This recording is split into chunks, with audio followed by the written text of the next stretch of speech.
Hi friends, మనం ఇంతకుముందు వీడియోలో మ్యూచువల్ ఫండ్స్లో రకాలు తెలుసుకున్నాం. అందులో ఈక్విటీ మ్యూచువల్ ఫండ్స్ అనేటువంటిది మనం డిస్కస్ చేసాం. సో ఈక్విటీ మ్యూచువల్ ఫండ్స్లో కూడా 3 టైప్స్ ఉన్నవి. అవి large cap mutual fund, mid cap mutual funds, small cap mutual funds. ఈ 3 రకాలైనటువంటి మ్యూచువల్ ఫండ్స్ ఉన్నవి ఈక్విటీలో. సో మరి లార్జ్ క్యాప్ అంటే ఏంటి, మిడ్ క్యాప్ అంటే ఏంటి, స్మాల్ క్యాప్ అంటే ఏంటి అనేది వివరంగా తెలుసుకుందాం. First one is large cap mutual fund. SEBI పేరు వినే ఉంటారు, securities exchange board of India. ఈ సెబీ ఆధీనంలోనే మార్కెట్ అంతా కూడా పనిచేస్తుంది. సెబీ ఇన్స్ట్రక్షన్స్ ప్రకారంగా సెబీకి మార్కెట్ పైన సంపూర్ణమైనటువంటి అధికారాలు ఉన్నాయి. సో సెబీ ఏమని నిర్ధారించిందంటే, మ్యూచువల్ ఫండ్ అంటే ఆ మ్యూచువల్ ఫండ్కు సంబంధించినటువంటి ఫండ్ మేనేజర్ స్టాక్స్లలో ఇన్వెస్ట్మెంట్ చేస్తాడు. సో ఇక్కడ ఫస్ట్ వన్ ఏంటంటే లార్జ్ క్యాపు, తర్వాత మిడ్ క్యాప్, స్మాల్ క్యాప్ అనుకున్నాం. ఈ లార్జ్ క్యాప్ అంటే ఏంటి, మిడ్ క్యాప్ అంటే ఏంటి, స్మాల్ క్యాప్ అంటే ఏంటిది అనేది ఇప్పుడు చూద్దాం. లార్జ్ క్యాప్ అంటే మార్కెట్లో టాప్ పొజిషన్లో ఉన్నటువంటి number 1 to 100 companies. For example Reliance industries, state bank of India, ICICI bank. ఈ విధంగా నంబర్ 1 to 100 స్థానాల్లో ఉన్నటువంటి స్టాక్స్ ఇవి. వీటిని బ్లూ చిప్ స్టాక్స్ అని కూడా అంటారు. తర్వాత వీటికి ఒక ప్రామాణికం ఏంటంటే, వీటి యొక్క మార్కెట్ క్యాపిటలైజేషన్ 20,000 crores కంటే ఎక్కువ ఉండాలి. 20,000 కోట్ల కంటే ఎక్కువగా క్యాపిటలైజేషన్ ఉండాలి. సో వీటిని లార్జ్ క్యాప్ స్టాక్స్ అంటారు.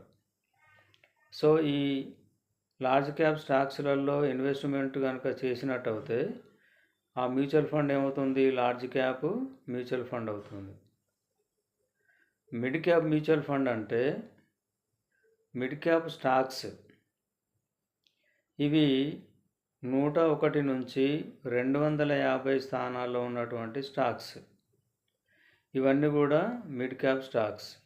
వీటి యొక్క క్యాపిటలైజేషన్ 5,000 కోట్ల నుంచి 20,000 కోట్ల వరకు ఉంటుంది. సో ఈ రేంజ్లో ఉన్నటువంటి స్టాక్స్ 101 నుంచి 250 వరకు ఆ స్థానాల్లో ఉంటుంది. వీటి యొక్క క్యాపిటలైజేషన్ 20,000 కోట్ల కంటే తక్కువ ఉంటుంది. సో ఈ స్టాక్స్ అన్నీ కూడా ఏంటి, మిడ్ క్యాప్ స్టాక్స్. ఈ మిడ్ క్యాప్ స్టాక్స్లలో ఇన్వెస్ట్మెంట్ చేసేటువంటి విధానాన్ని మిడ్ క్యాప్ మ్యూచువల్ ఫండ్స్ అంటారు. Last one is small cap stocks.